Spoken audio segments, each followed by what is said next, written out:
Well, thank you very much. It's an honor to have President Zelensky of Ukraine.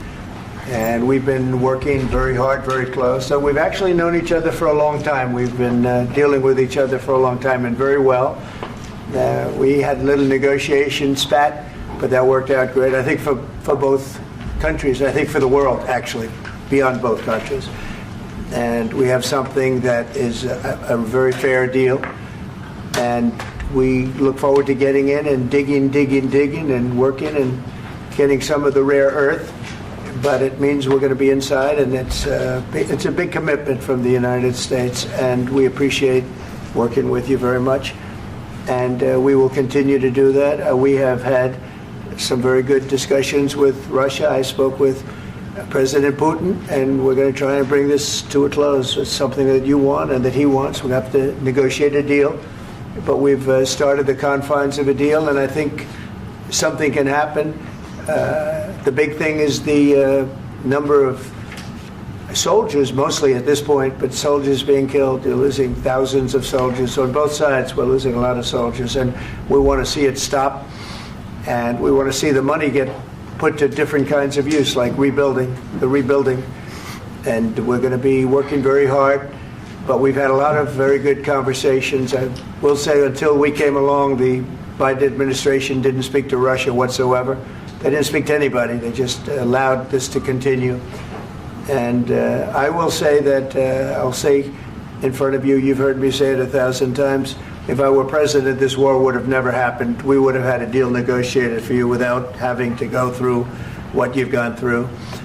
But your soldiers have been unbelievably brave. We've given them great equipment, but somebody has to use the equipment. They've been unbelievably brave. And we give them great credit. This was supposed to be over very quickly, and here we are 3 years later. So I give tremendous credit to your generals and your soldiers and yourself in the sense that it's been very hard fighting, very tough fighting. They're great fighters, and you have to be very proud of them from that standpoint. But now we want to get it over with. It's enough, right? We want to get it over with. So. It's an honor to have you here. Thank you very much for coming. We're going to sign the agreement at the conference in the East Room in a little while, right after lunch. And we'll be having lunch together. We're also discussing some other things. And we appreciate everybody being here. It's somewhat of an exciting moment, but the really exciting moment is when they stop the shooting and we end up with a deal. And I think we're fairly close to getting that. And an honor to have you, and please, I'd like to say something. No, thank you so much, Mr. President. Thank you for your invitation. And really, I hope that this first document, will be a first step to real security guarantees for Ukraine, our people, our children. I really count on it. And of course, we count that America will not stop support. Really, for us, it's very important to support and to continue it. I want to discuss it with details further during our conversation, and of course the infrastructure or security guarantees, because for today I understand what Europe is ready to do, and of course I want to discuss with you what United States will be ready to do.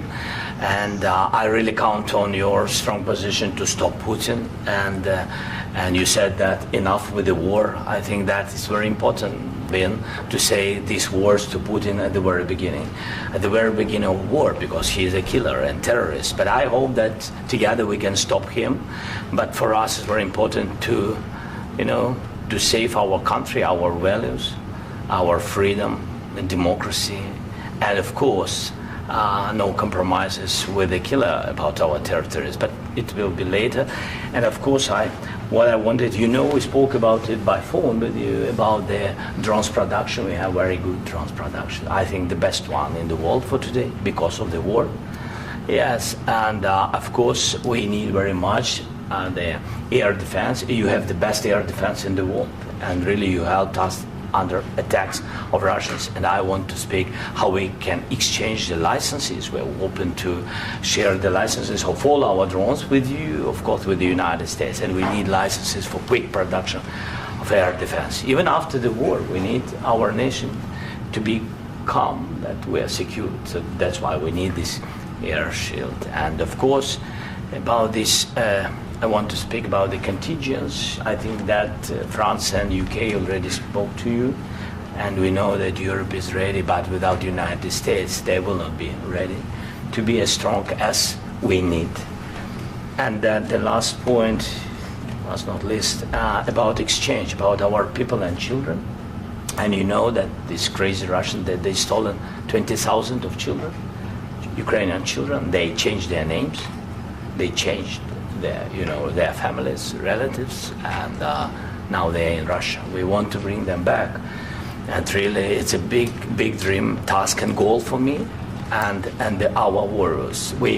By the way, Mr. President, we released more than 4,000 warriors from Russian prison, but there are thousands more in the prison. I wanted to share with you some images. How it's I've just can I now? Yeah, please.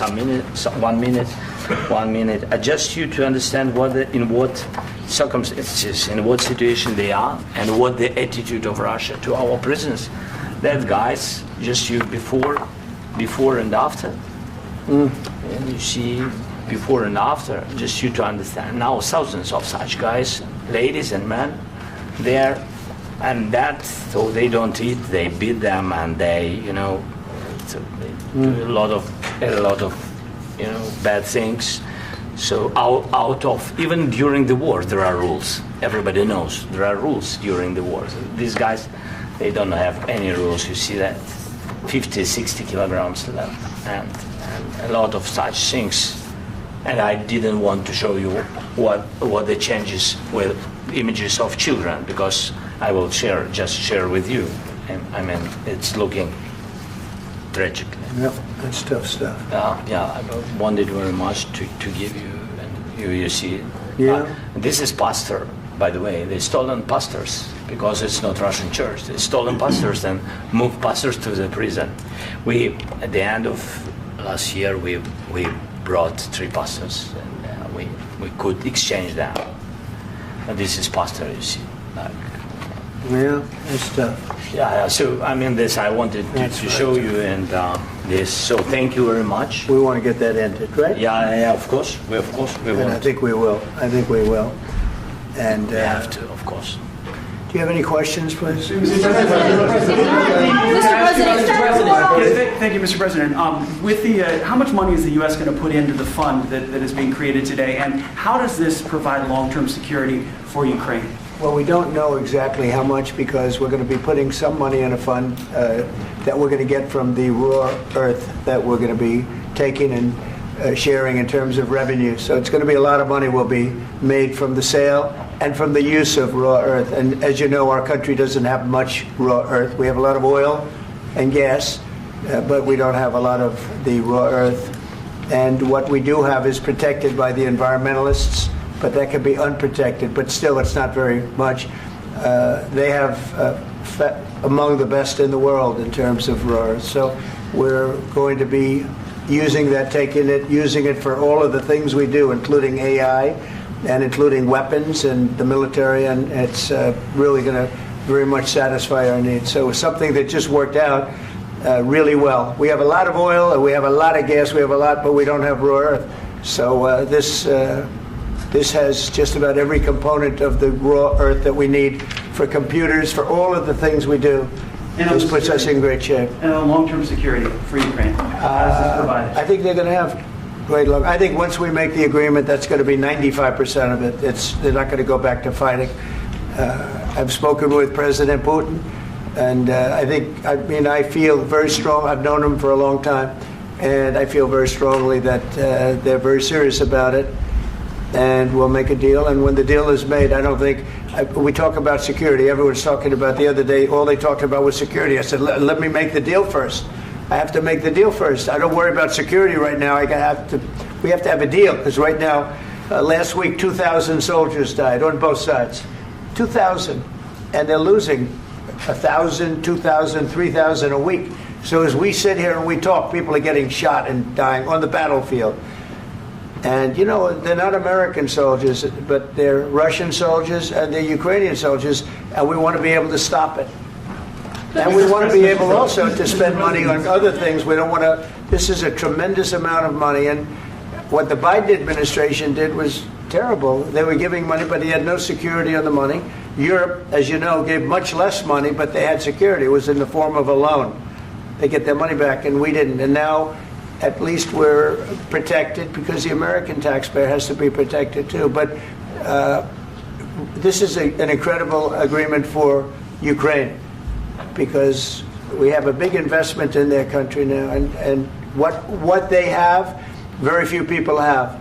And we're able to really go forward with very, very high-tech things and many other things, including weaponry that we're going to use in many locations, but that we need for our country. Mr. President, This allows us to do that.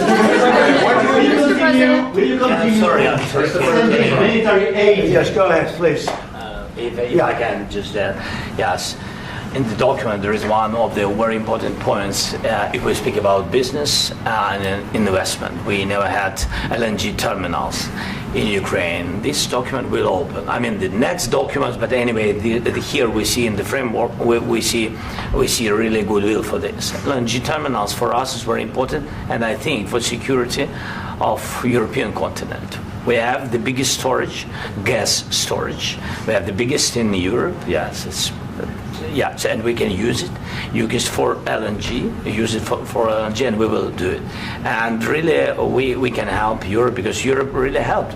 President Trump said that they made less support, but they are our friends and they are our very supportive partners. They really gave a lot, Mr. President. They did. They gave a lot, but they gave much less. No. Much less. No. Don't argue with me. No. Okay.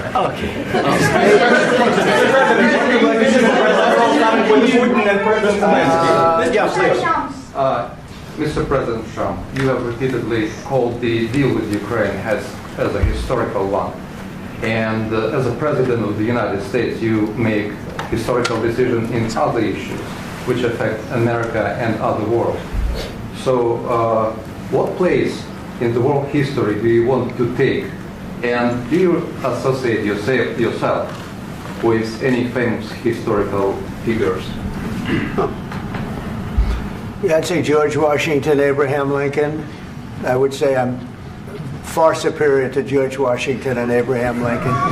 Now, you know I'm only kidding, right? Because when I say that, the fake news is going to go wild. They're going to say he considers himself to be better than Washington. But you never know. You never know. I don't compare myself to anybody. I'm here to do a job. We've had a great 35 days or whatever it might be, a month, a little more than a month. We've accomplished tremendous amounts. Not only this would be a very great achievement if we could get the war stopped and get them back to normalization. I think that's going to happen. We've had very good talks on both sides, as you know. But I think we've done a very good job, just generally. If you look at all of the things we've done in 30 days, they're saying there's never been a opening for a president. The first month, there's never been a first month like we've had.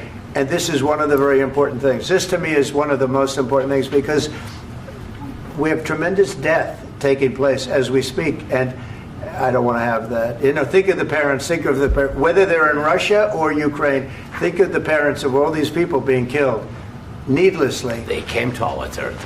Should have never started. If I were president, this would have never started. Mr. President, where has out your conviction? Mr. President, will you continue sending military aid to Ukraine after the U.S. signs this agreement with Ukraine? Yeah, we're going to be continuing. To President Zelensky, do you feel like the U.S. is on your side? That the President Trump is on your side at this moment?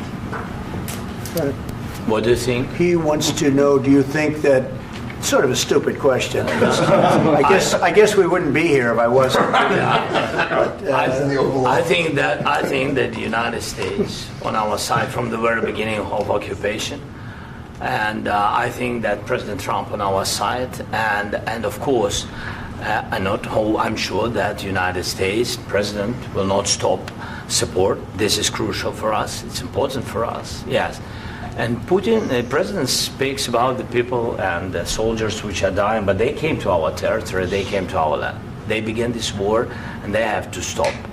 And I think this is the question, with really the most important question. Can President Trump, I hope yes, with some other allies, to stop Putin, withdraw these enemies, our enemy, withdraw these troops from our land? And I think that you asked about the history, I think that if President, or when, he will stop Putin, if President Trump will bring peace to our country, I think he will be on this wall. I think. We've had very, very good talks. What about military aid to Ukraine? President Zelensky just said that there will be no compromises with Vladimir Putin. I just wanted to ask both of you, firstly, are there compromises that you think that President Zelensky is going to have to make? And President Zelensky, is there anything that you think that you may be able to offer or bring to the table, for example, elections? Thank you. I think you're going to have to always make compromises. You can't do any deals without compromises. So certainly he's going to have to make some compromises, but hopefully they won't be as big as some people think you're going to have to make. That's all. That's all we can do. I'm here as an arbitrator, as a mediator to a certain extent between two parties that have been very hostile. To put it mildly, they've been very hostile. There's been a vicious war. There's been a vicious war. You know, it's a very level battlefield, and those bullets go out, and as I've said many times, we were talking about it with Pete, many times the only thing stopping those bullets is a human body. And in the case we're talking about, generally young human bodies are stopping a lot of bullets. It's dead level. That's why it's great farmland. It's great land. It's great farmland, but there's very little protection against the bullets that are being, and other things that are being shot. So all I can do is see if I can get everybody at the table and get an agreement. And I think we're going to end up with an agreement. Otherwise, I wouldn't probably be even here today. Mr. President, I've got two questions for you. You think ultimately your legacy will be the peacemaker and not the president that led this country into another war and ended foreign wars? And I've got a question. I hope it will. I mean, I hope I'm going to be remembered as a peacemaker. This would be a great thing if we could do this. I'm doing this to save lives more than anything else. Second is to save a lot of money, but I consider that to be far less important. So I hope I'm going to, thank you, Brian, for that question. It was a nice question. I hope I'll be known and recognized as a peacemaker. This would be a great thing to solve. This is a very dangerous situation. You know, this could lead to a third world war. This was headed in the wrong direction. If this election were lost, if we didn't win this election, and we won it by a lot, that was a mandate. We won every swing state. We won the popular vote by millions and millions of votes. We won everything. The districts, you look at the areas of red, take a look at a map. This was a big mandate, and this was one of the things I said, we're going to get this thing settled. If we didn't win, I think this could have very well ended up in a third world war, and that would not have been a good situation. What was your second question? And my second question for President Zelensky: why don't you wear a suit? You're at the highest. Why don't you wear a suit? You're at the highest level in this country's office, and you refuse to wear a suit. Just want to see if do you own a suit? Yeah, problems. A lot of Americans have problems with you not respecting the dignity of this office. I will wear a costume after this war will finish. Okay. Yes, maybe something like yours. Yes, that'd be great. Maybe something better. I don't know. We will see. Maybe something cheaper than. Yeah. Thank you. President Trump. Thank you, President Trump. You said yesterday that you have. Are you going to send more arms to Ukraine in case there's no peace? Yeah, we're going to have arms to Ukraine. Yeah, sure. Hopefully, I won't have to send very much, because hopefully we're going to have it finished. We're looking forward to finishing this quickly.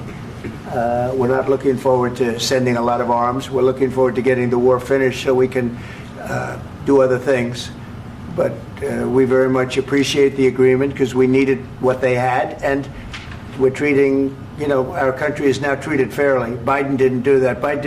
He didn't know what the hell he was doing. This should have never happened. This should have never started.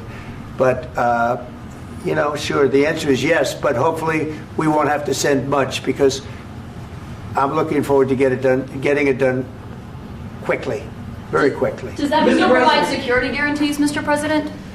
I don't want to talk about security yet, because I want to get the deal done. You fall into the same trap like everybody else. A million times you say it over and over. I want to get the deal done. Security is so easy. That's about 2% of the problem. I'm not worried about security. I'm worried about getting the deal done. The security is the easy part. Security is very nice. Everybody stops shooting. And now will Europe put people there? I know France is going to. I know the UK is going to. I know other countries are going to, and they happen to be right next door. We haven't committed, but we could conceivably. We have security in a different form. We'll have workers there digging, taking the raw earth so that we can create a lot of great product in this country. So in that sense, you have something, but we haven't determined that yet. I will say, in speaking to France and in speaking to, and they were here, as you know, last week and just the other day, they have committed to a lot of security. I don't think you're going to need much security. I think once this deal gets done, it's over. Russia's not going to want to go back, and nobody's going to want to go back. When this deal ends, I really believe this deal is going to be over. Question? Please go ahead. Go ahead. Thank you, Mr. President, thank you. You had Joseph Macron and Keir Starmer at the White House this past week, both of whom praised your courage and conviction to lead the pathway towards peace. Yes. Part of that involved, though, re-engaging Russia in diplomatic relations, something that previous leaders lacked the conviction to do so. What gave you the moral courage and conviction to step forward and lead that? Well, I love this guy. Who are you with? One American News, sir. Well, that's why I like him. One American News does a great job. I like the question. I think it's a very good question. It's a pathway to peace. It's a pathway to getting something solved. And I feel that as the head of this country, I have an obligation to do that. Plus, we're very much involved. We got involved. It's too bad we got involved, because there should have been no involvement, because there should have been no war. And there shouldn't have been October 7th. That would have never happened. As you know, Iran was broke. They had no money to give to Hezbollah. They had no money to give to Hamas. They were stone cold broke. And then under Biden, they became rich as hell. They went from no money to $300 billion in a period of 4 years. And they gave a lot of that money away, and you see what happened. And that's a real mess also that we hope to be able to solve. But no, I appreciate your question very much. I feel I have an obligation to try and do something to stop the death. If I can answer. Yes, if I can answer. Please, Sorry. Please. And I do like your clothing, by the way. Yeah, really? Even though I think he's a great guy, by the way. But I don't know if you two like each other. But you know what? I think he's dressed. I like this guy. I think he's dressed beautifully. So I have more serious things than answer on such questions. Sure, I will answer on more serious questions statement. if I can. Yeah. So please, about security guarantees and about just ceasefire. We can't just speak about ceasefire and speak. It will not work. Just ceasefire will never work, because I'm like a president. I have this experience, and not only me. Ukraine before my presidency, from the 2014, Putin broken 25 times. 25 times he broken his own signature. 25 times he broken ceasefire. But he never broke to me. He never broke to me. No, you were the president. You were the president during. He never broke to me. In 2016, you've been the president, Mr. President. You've been the president, but he had, of course, not with you, but he had during those period. He had conversations with our side, and we had Normandy format. The France, Germany, Ukraine, and Russia, and he broken 25 times. That's why we will never accept just ceasefire. It will not work without security guarantees. Security guarantees, maybe President is right about this document and other, but this document is not enough. Strong army is enough, because his soldiers afraid, Putin's soldiers afraid of our soldiers when we're strong enough. If we are not strong enough, if we are empty, if our storage is empty, we can't defend our land. Today, He knows that we have all the world knows that we have meeting. Yes, why he's using ballistic? Putin today using ballistic on our hospitals, schools, and etc. Ballistic. So he knows that we are here and that President Trump is really have goodwill to stop this war.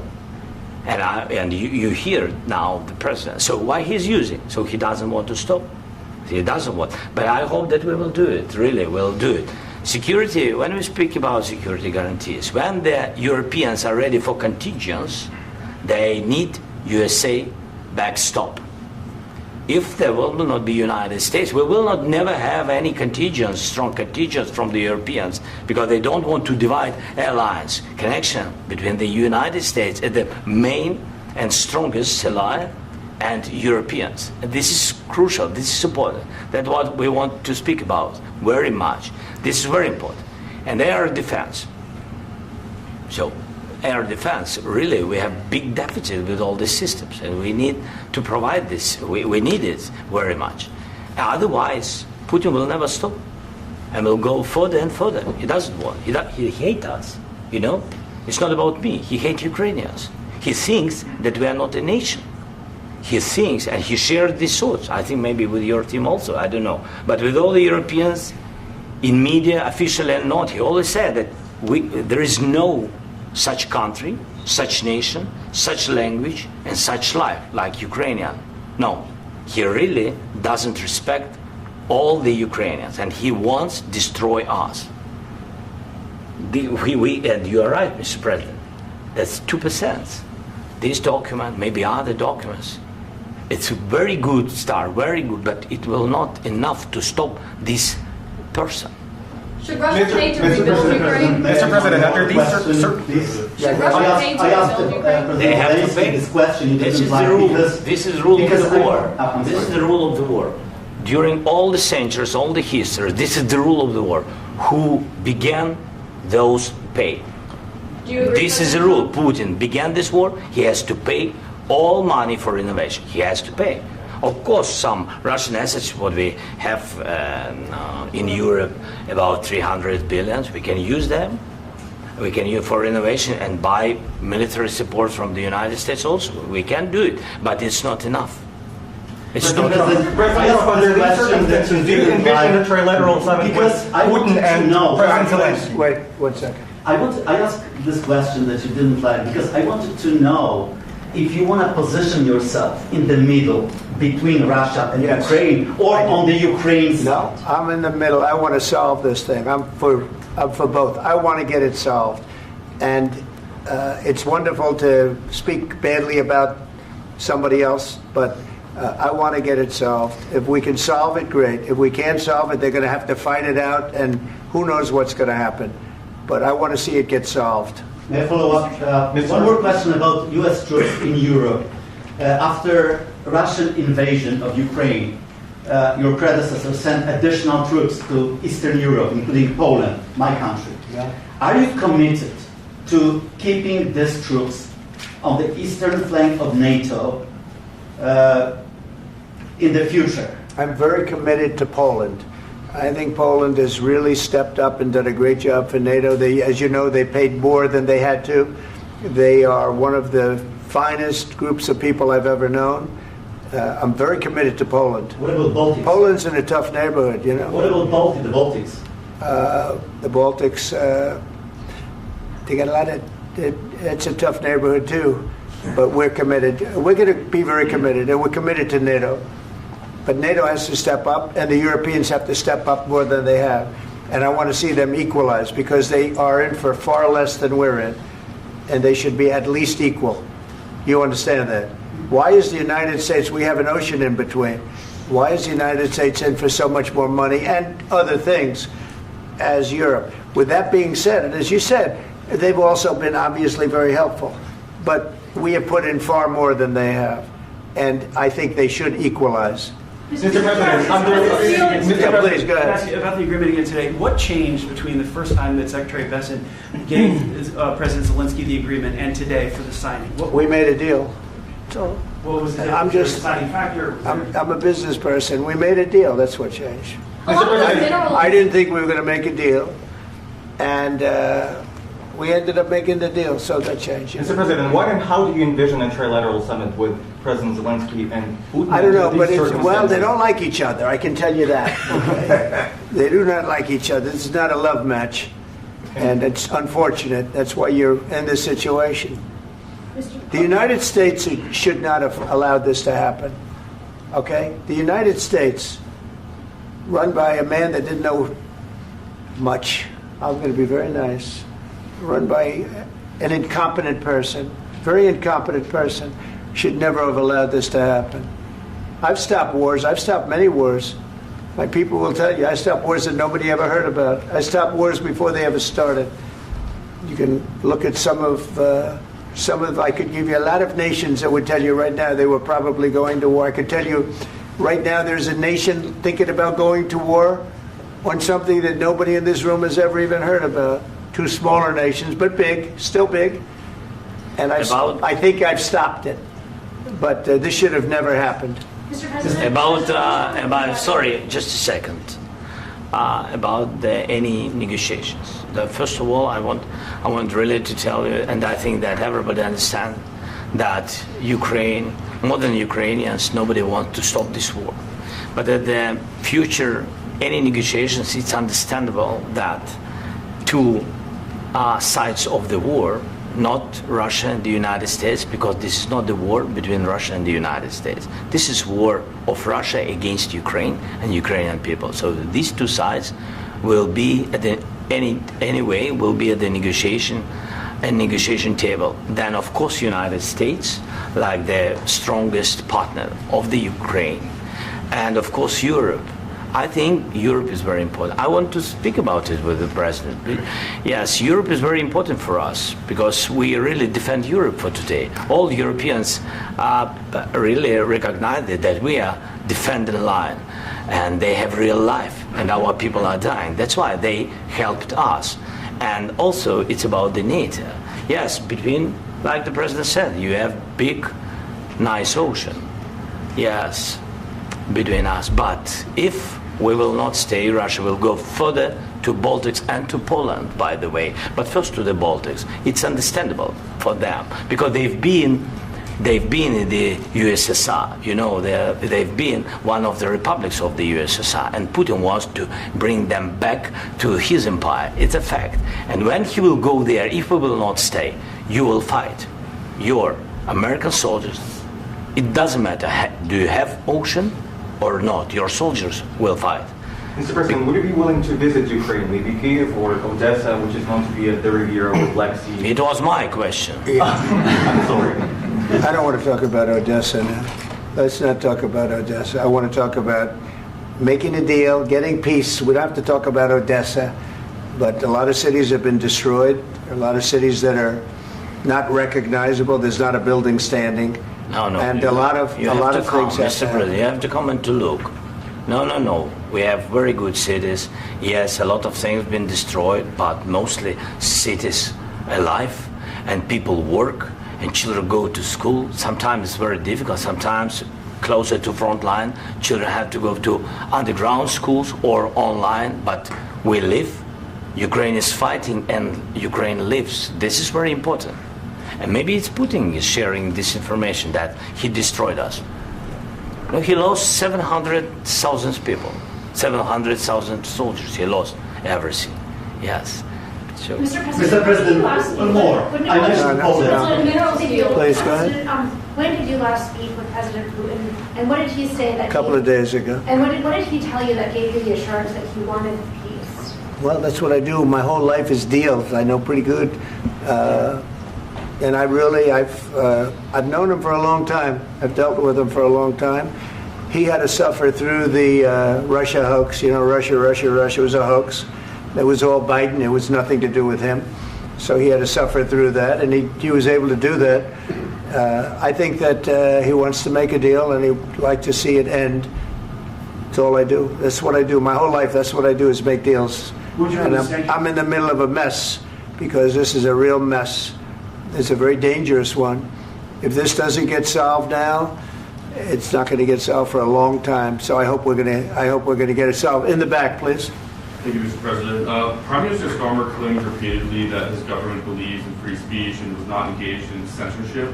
But his country's government arrests people for memes and thought crimes, and even more worrisome is pressuring American companies to censor Americans on its behalf. How can he be a reliable, trustworthy partner when he says things that are demonstrably false on such an important topic? Well, we actually spoke to him about that yesterday, and we thought they took it very, very much too far. JD was very strong on it. So was I.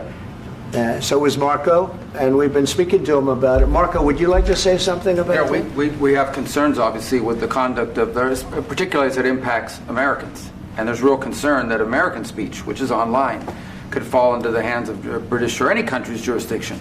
And so this is a point the Vice President made at Munich, and I think it's a very compelling one, that what unites us with Europe, as much as anything else, is these shared values, and one of them being free speech. And so if Americans are threatened by it, we're going to need to take action in that regard. Mr. President. It's actually a very important question. We spoke about this in detail with the Prime Minister, the Foreign Secretary, and others at lunch yesterday. And I know that Secretary of Commerce Lutnick followed up in private meetings last night. This is really important. We believe Americans have the right to speak their mind, even if we in this room disagree with them. They have the right to speak their mind in the public square, which is often online these days. And we're going to defend that right as it pertains to American companies and American citizens vigorously if we have to. I do think that under the President's leadership, we're going to find common ground with our friends in the UK on this question, but it remains to be seen. The principle that will guide us is we believe in free speech in this country, and we'll fight for it for American citizens. Mr. President, on the deal, is there any other oil and gas component to the deal? Is it all critical? A little bit. We'll see. On LNG? But we're not really looking for that so much. We got a lot. We have more than anybody in the world, by far. So no, we're not talking about it too much, but a little bit. I think it affects also, but for the most part, no. And sir, is there any agreement from Ukraine to purchase U.S. LNG as part of the deal, or is that on the table at all? No, we don't need that. Mr. President, I just wanted to ask you about, you just mentioned that you'd spoken to Vladimir Putin a couple of days ago. Just to be clear, that's a new call, not the one that you... I've spoken to him on numerous occasions. Okay. And how was the latest call? What did you discuss? How did it go? Are you serious with that question? I am. I'd love to know. It went well. I think we're going to have a deal. On the minerals deal, Mr. President, some of those minerals are in the east of Ukraine, not far from the front lines and in areas that Russia has occupied. Will you direct President Putin to withdraw his forces from those areas if there's U.S. interest? Well, we'll take a look at the time. We have a lot of area. It's a very big area we're talking about, so we'll take a look. I'll study that and I'll see. And who would protect those minerals if they are U.S. interests? Would that be Ukrainian forces? They'll be protected. The agreement will protect them. U.S. The agreement, yeah, we're signing an agreement. Right, but what if Russia tries to invade or there's Russian aggression in those spots? I just told you I don't think that's going to happen. And if that were going to happen, I wouldn't make a deal. If I thought that was going to happen, I wouldn't make a deal. Some people may wonder why. You know, they ought to focus on CNN on survival, not asking me these ridiculous questions. Focus on surviving, because CNN's got such low ratings. I don't think they're going to survive. Let's go. Please go. I already mentioned Poland. Poland was under Russian control for decades after the Second World War. When I was a kid, I looked at the United States not only as a most powerful country, richest country in the world, the country that has great music, great movies, great muscle cars, but also as a force for good. And now I'm talking with my friends in Poland, and they are worried that you align yourself too much with Putin. What's your message for them? Well, if I didn't align myself with both of them, you'd never have a deal. You want me to say really terrible things about Putin and then say, "Hi, Vladimir, how are we doing on the deal?" That doesn't work that way. I'm not aligned with Putin. I'm not aligned with anybody. I'm aligned with the United States of America and for the good of the world. I'm aligned with the world, and I want to get this thing over with. You see the hatred he's got for Putin. It's very tough for me to make a deal with that kind of hate. He's got tremendous hatred, and I understand that, but I can tell you the other side isn't exactly in love with, him either. So it's not a question of alignment. I'm aligned with the world. I want to get the thing set. I'm aligned with Europe. I want to see if we can get this thing done. You want me to be tough? I could be tougher than any human being you've ever seen. I'd be so tough. But you're never going to get a deal that way, so that's the way it goes. All right, one more question. Hey, I want to respond to this. So look, for 4 years in the United States of America, we had a president who stood up at press conferences and talked tough about Vladimir Putin, and then Putin invaded Ukraine and destroyed a significant chunk of the country. The path to peace and the path to prosperity is maybe engaging in diplomacy. We tried the pathway of Joe Biden of thumping our chest and pretending that the President of the United States' words mattered more than the President of the United States' actions. What makes America a good country is America engaging in diplomacy. That's what President Trump is doing. Can I ask you? Sure. Yeah? Yeah. Okay. So he occupied our parts, big parts of Ukraine, part of East and Crimea. So he occupied it on 2014. So during a lot of years, so I'm not speaking about just Biden, but those time was Obama, then President Obama, then President Trump, then President Biden, now President Trump, and God bless, now President Trump will stop him. But during 2014, nobody stopped him. He just occupied and took. He killed people. You know what the contact line? 2015. 2014 2014. and 2014. 2014. Yeah. So I was not here. Yeah, but that's exactly right. Yes, but during 2014 till 2022, the situation the same. The people have been dying on the contact line. Nobody stopped him. You know that we had conversations with him, a lot of conversation, my bilateral conversation, and we signed with him, me, like a new president. In 2019, I signed with him the deal. I signed with him, Macron and Merkel, we signed ceasefire. Ceasefire, all of them told me that he will never go. We signed with him with gas contract. Yes, but after that, he broken this ceasefire. He killed our people and he didn't exchange prisoners. We signed the exchange of prisoners, but he didn't do it. What kind of diplomacy, JD, you are speaking about? What do you mean? I'm talking about the kind of diplomacy that's going to end the destruction of your country. Yes, but if you Mr. President, with respect, I think it's disrespectful for you to come into the Oval Office and try to litigate this in front of the American media. Right now, you guys are going around and forcing conscripts to the front lines because you have manpower problems. You should be thanking the President for trying to bring an end to this conflict. Have you ever been to Ukraine that you say what problems we have? I have been to. Come once. I've actually watched and seen the stories, and I know what happens is you bring them on a propaganda tour, Mr. President.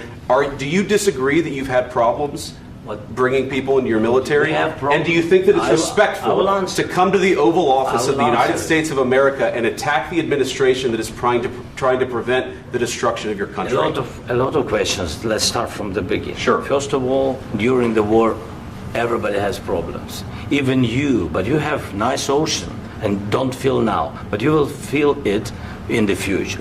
God bless. You don't know that. God bless. You don't God know bless. that. You will not have war. Don't tell us what we're going to feel. We're trying to solve a problem. Don't tell us what we're going to feel. I'm not telling you. Because you're in no position to dictate that. That's exactly what you're doing. You're in no position to dictate what we're going to feel. We're going to feel very good. You will feel influence. We're going to feel very good and very strong. You will feel influence. You're right now not in a very good position. You've allowed yourself to be in a very bad position, and he happens to be right about it. From the very beginning of the war. You're not in a good position. You don't have the cards right now. With us, you start having cards. Playing cards. Right now, you don't. You're playing cards. You're playing cards. You're gambling with the lives of millions of people. You're gambling with World War III. You're gambling with World War III. And what you're doing is very disrespectful to the country, this country. That's back to you. Far more than a lot of people said they should have. Have you said thank you once? This a lot entire of meeting? times. No, in this Even entire today. meeting, have you said thank Even you? today. You went to Pennsylvania and campaigned for the opposition in October. Offer some words of appreciation for the United States of America and the president who's trying to save your country. Please, you think that if you will speak very loudly about the war, you He's can... not speaking loudly. He's not speaking loudly. Your country's in big trouble. Can I Wait a answer? minute. No. Can You've I done a lot answer? of talking. Your country is in big trouble. I know. You're not I winning. know. You're not winning this. You have a damn good chance of we coming are out staying, okay because of Mr. us. President, we are staying in our country, staying strong from the very beginning of the war. We've been alone, and we are thankful. I said thanks You haven't in been this alone. cabinet, You and haven't not been only alone. in this cabinet. We gave you, through I this said stupid president, $350 billion. You voted we gave for you your military president. equipment, You and you voted men for are your brave, president. but they had to use our military. What about West? If you didn't have You our invited military me- equipment, you invited if me you to didn't speak- have our military equipment, this war would have been over in 2 weeks. In 3 okay? days, I heard it from Putin. In 3 days, this is something Maybe new. less. In 2 weeks, of course, yes. It's going to be a very hard thing to do business like this. I Again, tell you. just say thank you. I said a lot of times thank you to American people. Accept that there are disagreements, and let's go litigate those disagreements rather than trying to fight it out in the American media when you're wrong. We know that you're wrong. For the American people to see what's going on. I understand, sir. I think it's I very understand. important. That's why I kept this going so long. You have to be thankful. You don't have the I'm cards. thankful. You're buried there. Your people are dying. tell you You're again, running I low know. on soldiers. Don't- Listen, don't please, you're running Mr. low on President. soldiers. It would be a damn good thing. Mr. And President. then you tell us, I don't want a ceasefire. I don't want a ceasefire. I want to go and I want this. Look, if you could get a ceasefire right now, I tell you, you take it so the bullets stop flying and your men stop getting killed. Of course, we want to stop the war. But you're I saying said- you don't want a ceasefire. But I said to you, I want a ceasefire. with guarantees. Because you'll get a ceasefire faster than an agreement. Ask our people about ceasefire, what they think. That wasn't it doesn't with matter me. for you what that what wasn't is- with me. It That was wasn't with you. a guy named Biden, who was not a smart person. This That is was your, with, this that was is with your Obama. president. It was your president. Excuse me. That was with Obama, who gave you sheets, and I gave you javelins. Yes. I gave you the javelins to take out all those tanks. Obama gave you sheets. In fact, the statement is Obama gave sheets and Trump gave javelins. You got to be more thankful, because let me tell you, you don't have the cards. With us, you have the cards. But without us, you don't have any cards. One more question to Mr. Vice President. I'm sorry. It's going to be a tough deal to make, Um, because the attitudes have to change. What if Russia breaks ceasefire? What if Russia breaks peace talks? What do you do then? I understand that it's a heated conversation right now. What are you but saying? what She's if asking, what if Putin Russia breaks the breaks ceasefire? What if anything? What if a bomb drops on your head right now? But they have Okay? broken ceasefire. What if they broke it? I don't know. They broke it with Biden, because Biden, they didn't respect him. They didn't respect Obama. They respect me. Let me tell you, Putin went through a hell of a lot with me. He went through a phony witch hunt where they used him and Russia. Russia. You ever hear of that deal? That was a phony Hunter Biden, Joe Biden scam. Hillary Clinton, Shifty Adam Schiff. It was a Democrat scam. And he had to go through that. And he did go through it. We didn't end up in a war. And he went through it. He was accused of all that stuff. He had nothing to do with it. It came out of Hunter Biden's bathroom. It came out of Hunter Biden's bedroom. It was disgusting. And then they said, oh, the laptop from hell was made by Russia. The 51 agents. The whole thing was a scam. And he had to put up with that. He was being accused of all that stuff. All I can say is this. He might have broken deals with Obama and Bush, and he might have broken them with Biden. He did, maybe. Maybe he didn't. I don't know what happened. But he didn't break them with me. He wants to make a deal. I don't know if you can make a deal. The problem is, I've empowered you to be a tough guy. And I don't think you'd be a tough guy without the United States. And your people are very brave. But you're either going to make a deal or we're out. And if we're out, you'll fight it out. I don't think it's going to be pretty, but you'll fight it out. But you don't have the cards. But once we sign that deal, you're in a much better position. But you're not acting at all thankful. And that's not a nice thing. I'll be honest, that's not a nice thing. All right, I think we've seen enough. What do you think? Huh? This is going to be great television, I will say that. All right. We'll see what we can do about putting it together. Thanks. I need the back of the negotiate given that? We'll see. I don't know. All right, guys, come on. Wait, hey, guys, come on, let's move, please.